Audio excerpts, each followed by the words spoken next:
और कुछ नहीं है आरज़ू इस ज़िंदगी के बाद, रख देना कुछ थोड़ी सी खाके वतन कफ़न पे।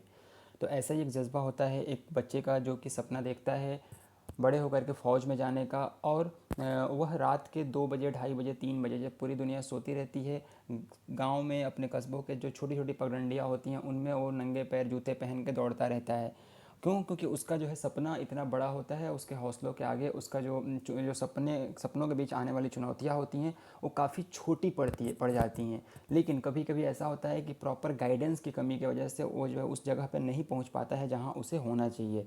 तो उसी चीज़ को, उसी गाइडेंस की कमी को पूरा करने के लिए मैंने ये वीडियो बनाया है कि आपको हर चीज़ के बारे में पूरी क्लैरिटी मिल सके और आप सही डायरेक्शन में मेहनत कर सको। क्या होगा कि इस तरीके से अगर आप करोगे तो आपको कुछ, देखिए मैं बता रहा हूँ, सिंपल सा फंडा बता दे रहा हूँ कि अगर आपको एयरफोर्स में भर्ती होना है, आपको as a X group, Y group यानी कि एयरमैन भर्ती होना है, तो मैक्स टू मैक्स 3 से 4 महीने की मेहनत, अधिकतम, सिर्फ ये अधिकतम मैक्सिमम लिमिट है।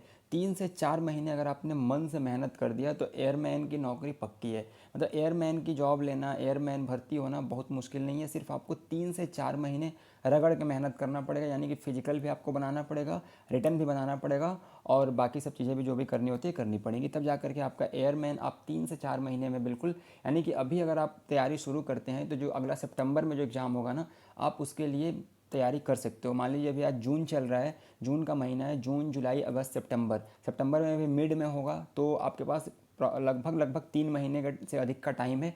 और ये टाइम सफिशियंट है, मोर देन सफिशियंट है कि एक एयरमैन की जॉब को निकालने के लिए, बशर्ते कि आप पूरे डेडिकेशन के साथ अभी से, आज से, जब से वीडियो देख रहे हो उसी टाइम से लग जाओ। यानी आप जब भी वीडियो देख रहे हो ना उस टाइम से तीन, मगर मान लीजिए कि आप जो है सितंबर में वीडियो देख रहे हो तो अक्टूबर, नवंबर, दिसंबर तक के लिए, आप जनवरी तक के लिए आप टारगेट सेट कर लो। 4 महीने में आपकी तैयारी कंप्लीट हो जाएगी। उसके बाद बस उसको रिवीजन करोगे तो मार्च वाले में आप एग्ज़ाम दोगे, अप्रैल मई तक आपका सिलेक्शन ख़त्म। तो बस 6 महीने का पूरा टाइम पीरियड होगा आपका। 6 महीने में एयरफोर्स में, नेवी में आपकी नौकरी लग जाएगी। बाकी मैं इसके लिए क्यों क्यों बोल रहा हूँ कि आपको एयरमैन में जाना चाहिए, तो देखिए इसके फ़ायदे बताता हूँ। आपको सबसे पहले देखा होगा कि समाज में जो रिस्पेक्ट मिलता है एक एयरमैन को या फिर एक पुलिस वाले को या फिर आर्मी वाले को, सब जानते हैं उसे कितना ज़्यादा रिस्पेक्ट मिलता है। अगली बात है कि आपकी जो सैलरी मिलती है, काफ़ी अच्छी खासी सैलरी मिलती है, लगभग आपका 30,000 से ऊपर की सैलरी है, प्लस जॉब सिक्योरिटी है। और सबसे बड़ा एडवांटेज इसमें एयरफोर्स में या फिर आर्मी या फिर नेवी में जाने का ये है कि आपको पेंशन मिलती है, जो कि अदर सर्विसेज में बंद हो चुकी है। ठीक है। अगला चीज़ कि आप कम उम्र में भर्ती, यानी कि लगभग 20 साल के अंदर अंदर अंदर में आप भर्ती हो जाओगे। और आप चाहो तो 35 साल के पहले पहले आप रिटायर भी हो सकते हो, यानी 35 साल जाते जाते आप रिटायर हो जाओगे। फिर आप चाहो तो अपना एक कोई अलग कैरियर भी शुरू कर सकते हो, यानी कि आप चाहो तो कुछ और बिजनेस या फिर और नौकरी भी चाहो तो ज्वाइन कर सकते हो। यानी आपके पास बिल्कुल अपॉर्चुनिटी बहुत सारी रहती हैं उसके बाद भी। ठीक है, ये एडवांटेजेस हैं इसके। बाकी आपको बहुत सारे फैसिलिटी गवर्नमेंट देती है और फिर मतलब आप एक अलग तरीके के इंसान बन के निकलते हो एयरफोर्स से। ठीक है, इसलिए आपको ये सब चीज़ें ज्वाइन करनी चाहिए। अब ये वीडियो का टाइटल है कि एयरमैन कैसे बने, और हम इस पूरे वीडियो में यही जानेंगे। और इसमें जो प्रोसेस मैंने बताया है, आपको 1 मिनट भी स्किप किए बिना पूरा वीडियो देखना है। अगर आपने पूरे वीडियो को ढंग से देख लिया और उस चीज़ों को इम्प्लीमेंट कर लिया तो बिल्कुल बता रहा हूँ कि 6 महीने बाद आप कमेंट सेक्शन में मैसेज करना मेरे को कि मेरा सिलेक्शन एयरफोर्स में हो चुका है। ठीक है, तो चलिए स्टार्ट करते हैं। आप इस लोगो से बिल्कुल वाकिफ़ होंगे कि ये एयरफोर्स का जो लोगो है, भारतीय वायुसेना लिखा हुआ है इस पर। ठीक है। अगला कि आप जब ट्रेनिंग कर लोगे तो पासिंग आउट परेड जब आपका होगा तो आप कुछ इस तरीके से दिखोगे, यानी कि आपका पासिंग आउट परेड कुछ इस तरीके से होगा। और देखिए आप जब ट्रेनिंग में जाते हो तो आप एक नॉर्मल लड़के रहते हो। ठीक है, और जब यहाँ से निकलते हो तो आप एज ए जेंटलमैन निकलते हो। ठीक है, यानी आपके चाल ढाल, आपकी बोली विचार सब बदल जाता है और आप एक मतलब मेच्योर्ड इंसान बन के एयरफोर्स मतलब ट्रेनिंग से निकलते हो। तो ये सब चीज़ें बात की हैं। पहले यहाँ तक पहुँचे कैसे, तो यहाँ तक पहुँचने के लिए कुछ तरीके हैं। हर जगह पहुँचने के कुछ रास्ते होते हैं, तो उन्हीं रास्तों को हम फॉलो करेंगे। जो बेस्ट पॉसिबल वे है मैं वो आपको बताने की कोशिश करूँगा। तो सबसे पहला, इसका एलिजिबिलिटी क्राइटेरिया क्या है, यानी कि योग्यता क्या होती है। तो सिंपली आप 12वीं पास होने चाहिए, एक्स ग्रुप और वाई ग्रुप। अगर आपको एक्स ग्रुप में जाना है तो 12वीं में 50%, वाई ग्रुप के लिए भी 12वीं में 50%। लेकिन एक्स ग्रुप में आपका फिजिक्स प्लस मैथ्स होना बहुत ज़रूरी है। वाई ग्रुप के लिए कोई ऐसा कंपलसरी नहीं है, आप किसी भी सब्जेक्ट से पास रहोगे आप वाई ग्रुप के लिए एलिजिबल हो। सिर्फ 50% से ज़्यादा नंबर आपके होने चाहिए। प्लस अगली बात अगर हम करें तो जो एक्स ग्रुप होता है या फिर वाई ग्रुप होता है, इंग्लिश में 50% से ज़्यादा नंबर आपका होना चाहिए। ठीक है, इंग्लिश से 50% ज़्यादा नंबर आपका होगा तो ही आप फॉर्म भर सकते हो। लेकिन आजकल तो ऐसा हो गया है कि पहले होता था कि आपका 70-80% से कम नंबर नहीं रहेगा तो आपका एडमिट कार्ड नहीं आता था, लेकिन आजकल जब से ऑनलाइन हो गया है आपका बिल्कुल फॉर्म भर दिए तो आपका मतलब अच्छे से फॉर्म भरे हैं तो आपका एडमिट कार्ड ज़रूर आएगा। ओके, अगर हम बात करें तो फेजेस क्या होते हैं, सिलेक्शन प्रोसेस क्या है, तो सिलेक्शन प्रोसेस सिंपली पहला एक फ़ेज़ 1 होगा, फ़ेज़ 2 होगा, उसके बाद आपका मेडिकल होगा, फिर फाइनल मेरिट बनेगा, ट्रेनिंग होगा एंड इसके बाद फाइनल आप जो है एक एयरफोर्स में एक एज ए एयरमैन बन जाओगे। ठीक है, एज ए एयरमैन आप बन करके मतलब देश सेवा करने लगोगे। तो क्या होता है फ़ेज़ 1 क्या होता है उस पर हम डिटेल में चर्चा करते हैं। देखिए फ़ेज़ 1 में अगर आप एक्स ग्रुप के लिए भर रहे हो, यहाँ एक्स ले लिए, यहाँ पे वाई ग्रुप ले लिया। एक्स ग्रुप के लिए आपका फिज़िक्स होगा प्लस मैथ्स होगा, यहाँ इंग्लिश ले लिया और यहाँ पे आपका एक पेपर होता है रागा का। ठीक है, तो फिज़िक्स मैथ्स इंग्लिश ये एक्स ग्रुप के लिए और वाई ग्रुप के लिए इंग्लिश और रागा होता है। यानी कि ये दोनों चीज़ें जो होती हैं आपकी वाई ग्रुप के लिए और ये तीनों चीज़ें होती हैं आपकी एक्स ग्रुप के लिए। इसमें फिज़िक्स के 25 क्वेश्चन होते हैं, मैथ्स के 25 क्वेश्चन होते हैं और इंग्लिश के 20 क्वेश्चन होते हैं और रागा के कितने होते हैं तो 30 क्वेश्चन होते हैं। अगर आप सिर्फ एक्स के लिए भरोगे तो फिजिक्स प्लस मैथ्स और प्लस इंग्लिश आएगा आपका कितना, तो 25 25 50 20 70 क्वेश्चन आपको बनाने होते हैं 60 मिनट में।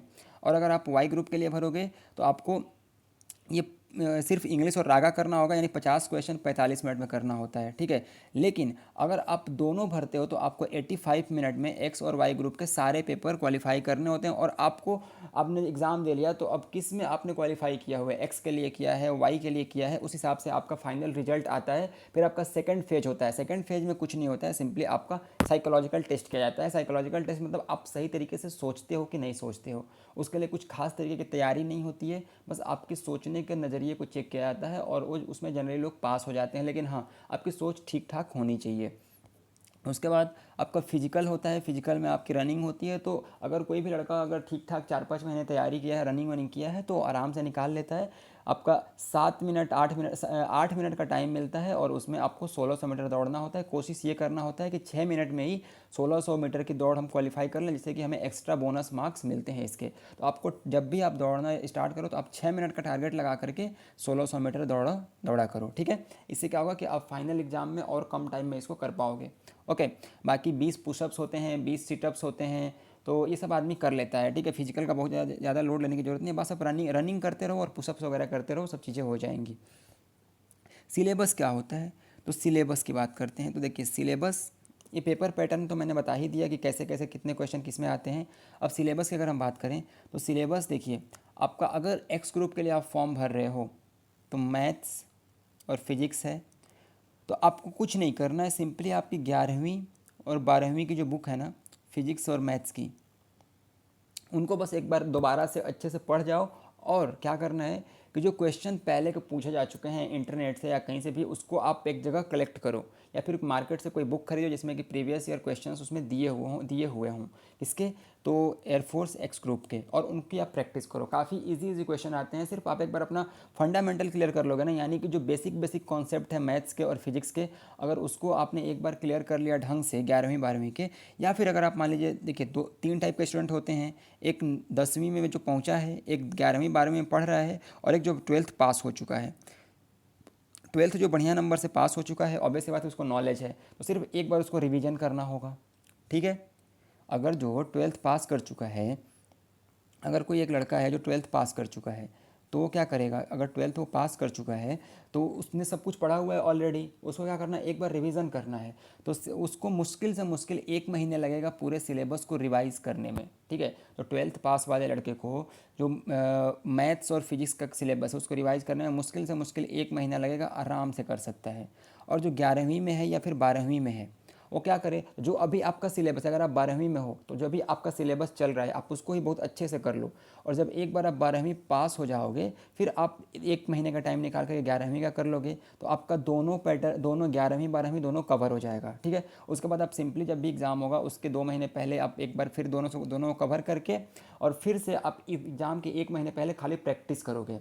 ठीक है, और अगर आप अभी 10वीं में हो या 10वीं जस्ट पास किए हो, कोई दिक्कत नहीं है। आपके सामने तो अभी सब कुछ आना है, तो आप अभी से डिसाइड कर लो कि भाई मेरे को एयरफोर्स में जाना है, मेरे को आर्मी में जाना है, मेरे को नेवी में जाना है।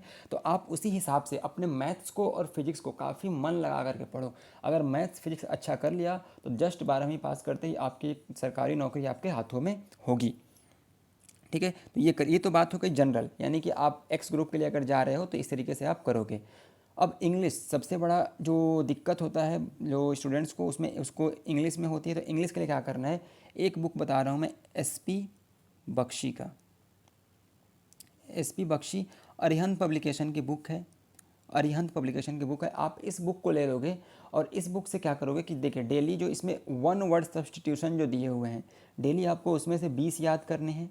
जो ईडियम्स एंड फ्रेजेस दिए हुए हैं उनमें से आपको 20 याद करने हैं।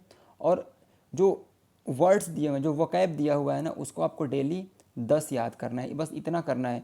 One word substitution 20, idiom and phrases 20 and vocab जो है वह 10, यानी डेली 50 वर्ड्स आपको याद करने हैं। और कैसे याद करने हैं, तो मान लो कि आज 50 वर्ड पढ़ लिया, तो आज पढ़ने में आपको मान लो कि आधे घंटे लगे, कल आपको इसको पढ़ने में कितना लगेगा, 10 मिनट लगेगा। तो आप फिर कल इसको पढ़ोगे, एक बार कल का 50 पढ़ोगे प्लस इसको 10 मिनट में पढ़ लोगे। फिर अगले दिन क्या होगा कि आज आपने 50 पढ़ा, बता रहा हूँ तरीका मैं, आज आपने 50 पढ़ लिया, फिर कल क्या करोगे कि आप 50 पढ़ोगे अगला, लेकिन इसको एक बार 10 मिनट में रिवाइज कर लोगे। ठीक है, तो ये 50 हो गया। फिर जब अगले दिन आप पढ़ोगे तो अब इसको 10 मिनट में रिवाइज करोगे, और इसको रिवाइज करने में आपको मुश्किल से मुश्किल 5 मिनट लगेगा। ठीक है, तो ये 3 दिन हो गया। फिर चौथे दिन जब आप करोगे तो फिर यही प्रोसेस कि इसको जो है आप थोड़ा ज़्यादा टाइम दोगे, इसको थोड़ा कम टाइम लगेगा, और इसको आप जो है एक बार में यानी कि 2 से 3 मिनट में आप रिवाइज कर लोगे। और जब ये 4-5 दिन हो जाए ना, तो फिर 1 या 2 दिन का गैप दो। मान लो 4 दिन हो गया, यानी 200 वर्ड्स आपने पढ़ लिए। फिर आपको मान लें कि मंडे से स्टार्ट किया और मंडे से फ्राइडे तक आपने ये सब चीज़ें कर लिया, तो आपको सैटरडे संडे कुछ नया नहीं करना है, सिर्फ इन्हीं को रिवाइज करना है जो आपने पढ़ा हुआ है। जो वर्ड्स जो आपने लगभग 200-250 के आसपास वर्ड्स पढ़े हुए हैं, इनको ही 2 दिन बार बार रिवाइज करना है। यानी कि एक हफ्ते में अगर आप 200-250 वर्ड याद करते हो, तो आप एक महीने में 1000 वर्ड्स याद कर लोगे, और 2 महीने में आप 2000 वर्ड्स याद कर लोगे। और मैंने एग्ज़ाम के लिए 3 महीने का टाइम लाइन लेकर चल रहा हूँ, तो 3 महीने में आप लगभग 3000 के आसपास वर्ड्स याद कर लोगे। और ये जो 3000 वर्ड्स अगर आपने अच्छे से प्रिपेयर कर लिया एसपी बख्शी से, तो फिर कोई भी एग्ज़ाम ऐसा नहीं है जिसके वर्ड्स आपसे छूटेंगे। ये आपको एक लॉन्ग टर्म में काफ़ी ज़्यादा हेल्प करेगा। तो आप इस तरीके से बिल्कुल तैयारी करेंगे कि 3000 जो वर्ड्स हैं उनको तो करना ही करना है। ठीक है ना, मतलब जिस तरीके से मैंने बताया है बस उसी तरीके से करना है। ज़्यादा इसमें वो नहीं, ज़्यादा लोड नहीं लेना है। बस 50-50 किया, 5 दिन किया, और पिछला जरूर रिवीजन किया, और सैटरडे संडे गैप ले करके पूरे एक हफ्ते का जो 250 वर्ड है उसको कम से कम 5 से 7 बार, 8 बार, 10 बार रिवाइज कर लिए। Because revision is the key. जितना ज़्यादा रिवीजन करेंगे उतने चीज़ें दिमाग में बैठेंगी, और उसके बाद कोई दिक्कत नहीं होगा। तो ये हो गया आपका कंप्लीट एक्स ग्रुप का। अब अगर हम वाई ग्रुप की बात करें, तो इंग्लिश तो मैंने बता दिया एसपी बख्शी से। अगर आप हिंदी मीडियम के स्टूडेंट हैं तो आप ल्यूसेंट की एक जनरल नॉलेज की, जनरल इंग्लिश की बुक आती है, उसको आप ले सकते हैं। अगर वाई ग्रुप की अगर हम बात करें तो रागा, रागा जो होता है वह क्या होता है, तो रीजनिंग एंड जनरल अवेयरनेस। तो देखिए इसमें आपका एक तो रीजनिंग जनरल जनरल सब्जेक्ट हो गया, coding, decoding, direction sense, alpha numeric series, या फिर आपका एनालॉजी, ये सब आता है। तो इसके लिए आपकी एक अरिहंत पब्लिकेशन की बुक आती है, अरिहंत पब्लिकेशन की एक बुक आती है रीजनिंग की, आप उसको ले सकते हो और उससे प्रैक्टिस कर सकते हो। यानी कि आपको कहीं से भी प्रैक्टिस सेट खरीदना है रीजनिंग की बुक का। ये नहीं कि आपने पूरे कंप्लीट एक बुक ले लिया, ऐसा नहीं करना है। आपको एक अरिहंत की अलग से बुक लेनी है और उसके क्वेश्चन की प्रैक्टिस करनी है हर टाइप की, है ना। अरिहंत अरिहंत पब्लिकेशन की बुक अच्छी रहती है, तो आप रीजनिंग के लिए अरिहंत की बुक ले सकते हो। फिर जर्नल अवेयरनेस की बात अगर करें तो करंट अफेयर आपको डेली डेली पढ़ना है, या फिर आप चाहो डेली न्यूज़पेपर पढ़ सकते हो, या फिर मंथली मैगजीन जो भी आता है, मंथली कोई भी एक मैगजीन ले लो और उसको एक महीने पूरा पढ़ो, तो आपका करंट अफेयर वहाँ से अच्छे से प्रिपेयर हो जाएगा। अगर आप मोबाइल चलाते हो तो आपको कहीं से भी बहुत सारे ऐप्स हैं या फिर यूट्यूब वीडियोज़ हैं, मैं भी आपको वीकली वीडियोज़ प्रोवाइड करा दिया करूँगा, तो आप वहाँ से करंट अफेयर की तैयारी कर सकते हो। प्लस आपको बाकी जो आपका साइंस हो गया या फिर हिस्ट्री हो गया, पॉलिटी हो गया, इन सब के लिए बहुत लोड लेने की ज़रूरत नहीं है। 2 बुक्स का नाम बताऊंगा, दोनों में से कोई भी एक ले लेना। मैं अपने तरफ से जो मतलब पर्सनली आपको रिकमेंड करूंगा कि एक मनोहर पांडे की बुक आती है, मनोहर पांडे की, ये जो है जनरल नॉलेज की बुक है, जनरल नॉलेज में मनोहर पांडे, अरिहंत पब्लिकेशन की। आप इसको ले सकते हो, इससे आपका जनरल नॉलेज काफ़ी अच्छे तरीके से मतलब बूस्ट होगा और काफ़ी इंपॉर्टेंट चीज़ें दी हुई हैं और कम में दिया हुआ है। अगर आप चाहें तो लूसेंट अगर आपके पास है तो आप लूसेंट से भी कर सकते हैं, ज़रूरी नहीं है कि आप मनोहर पांडे लो। लेकिन अगर आपके पास लूसेंट नहीं है और आपको लेना है तो आप मनोहर पांडे प्रीफर करना, बिकॉज इसमें काफ़ी अच्छे से दिया हुआ है। और सिर्फ आप जनरल अवेयरनेस के लिए या जीके के लिए आप सिर्फ मनोहर पांडे को अच्छे से कर लोगे। मतलब आपने उसमें क्या करना है, देखिए आपने करना क्या है कि जो हिस्ट्री पार्ट है उसमें मॉडर्न इंडियन हिस्ट्री जो होती है, आधुनिक भारत जो है, जो आपका इतिहास है उसमें आधुनिक भारत पे बहुत ज़्यादा जोर देना है। आधुनिक भारत पे बहुत ज़्यादा, यानी आधुनिक भारत वाला जो हिस्सा है ना, जो मतलब मुश्किल से 15-16 पेज होगा, उसको आपको कम से कम 15 से 20 बार पढ़ जाना है, एकदम रट जाना चाहिए वो। उसके बाद आपका जो मध्यकालीन भारत यानी कि जो मुग़ल हो गए और जो दिल्ली साम्राज्य हो गया, उसको भी आपको कम से कम 10 से 15 बार पढ़ लेना है ताकि वो पूरा रट जाए। उसके बाद आप अगर पॉलिटी में, तो पॉलिटी यानी कि आपका जो राजनीति शास्त्र जो होता है उसके लिए क्या करना है, तो वही आपका मनोहर पांडे से आपका जो मौलिक अधिकार होते हैं या फिर आपका प्रेसिडेंट हो गए, मुख्यमंत्री हो गए, तो ये सब जो इंपॉर्टेंट टॉपिक है। देखिए मैं ये सब्जेक्ट वाइज जो है ना एक अलग वीडियो बना दूंगा, बाकी अभी मैंने बस बताया है कि ये बुक से पढ़ना है आपको, तो इस तरीके से आपको करना है। यानी मनोहर पांडे आप ले लेंगे तो आपका जीके का पूरा लोड खत्म हो जाएगा। साइंस आपको उसी से करना है, साइंस वाला पूरा हिस्सा इंपॉर्टेंट है, साइंस को पूरा पढ़ना है मनोहर पांडे से, ठीक है। और करंट अफेयर के लिए बताया मैंने कि लगभग 4 से 5 महीने का करंट अफेयर एग्ज़ाम से पहले, मान लीजिए अगर एग्ज़ाम आपका सितंबर में है तो आपको अप्रैल, मई, जून, जुलाई और अगस्त, ये 5 महीने का करंट अफेयर पूरे अच्छे से कवर करके जाना है। बिल्कुल एक क्वेश्चन नहीं छूटेगा आपका, ठीक है। तो इस तरीके से आप पूरे सिलेबस को कवर करेंगे। और कट ऑफ क्या जाती है, फिजिकल कैसे होता है मैंने बता ही दिया आपका, कितनी देर में कितना दौड़ना होता है और कट ऑफ कितनी जाती है।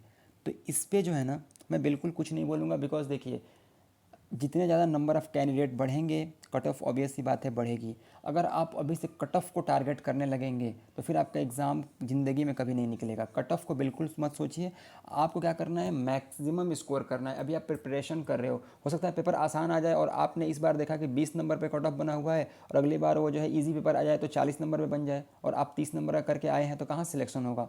तो आपको क्या करना है कि जिस हिसाब से पेपर आएगा, क्वेश्चन पेपर जैसा आएगा उस हिसाब से आपको अपना अप्रोच लगाना है और कट ऑफ को बिल्कुल ध्यान में नहीं रखना है। तो अभी एक बार मैं समराइज कर देता हूँ आपका एक्स ग्रुप के लिए फिजिक्स और मैथ्स के लिए क्या करना है, ये 11वीं 12वीं का जो भी मैथ्स आपने पढ़ा हुआ है एनसीईआरटी से पढ़ा है या फिर स्टेट बोर्ड से, उसको एक बार अच्छे से कवर कर लेना है। बस वो हो गया, मतलब आपका मैथ्स क्लियर हो जाएगा।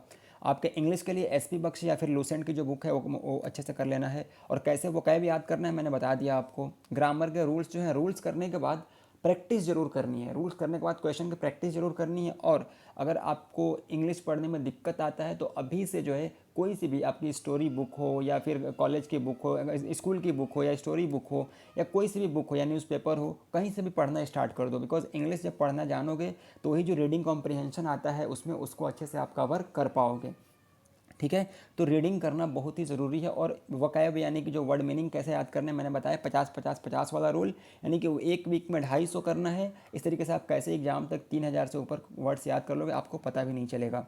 और उसके बाद रीजनिंग एंड जनरल अवेयरनेस के लिए मैंने बताया कि रीजनिंग आपका अरिहंत की एक बुक ले लेनी है, उससे कर लेना है। और आपका जीके जो है मनोहर पांडे की बुक से करना है। और करंट अफेयर जो है 5 महीने का करना है, वो आपको कैसे करना है आप जानते हैं। मैं भी वीकली वीडियो कोशिश करूँगा कि प्रोवाइड कराऊँ। और आपको अगर किसी पर्टिकुलर टॉपिक पे वीडियो चाहिए, किसी सब्जेक्ट का पर्टिकुलर टॉपिक पे वीडियो चाहिए, तो कमेंट में आप मुझे बताएंगे, मैं आपको बिल्कुल हेल्प करूँगा। तो वीडियो देखने के लिए आप लोग का बहुत बहुत धन्यवाद। और आपके कोई भी सजेशन हो कमेंट बॉक्स में आप ज़रूर बताएं, मैं बिल्कुल आपके हर एक क्वेरी का जवाब दूंगा। तो पढ़ते रहिए, आगे बढ़ते रहिए। और अगर आपको मेरी स्ट्रेटजी अच्छी लग रही है तो वीडियो को लाइक करें ना करें, सब्सक्राइब चैनल को करें ना करें, लेकिन शेयर ज़रूर करें, बिकॉज और लोगों को भी इससे फ़ायदा हो। प्लस अगर मान लीजिए मेरी स्ट्रेटजी आपको काम करती है और आपका सिलेक्शन होता है तो कमेंट बॉक्स में आकर के आपको बताना है कि मेरा सिलेक्शन हो चुका है, ठीक है। तो मिलेंगे अगले वीडियो में, तब तक पढ़ते रहिए, आगे बढ़ते रहिए। धन्यवाद।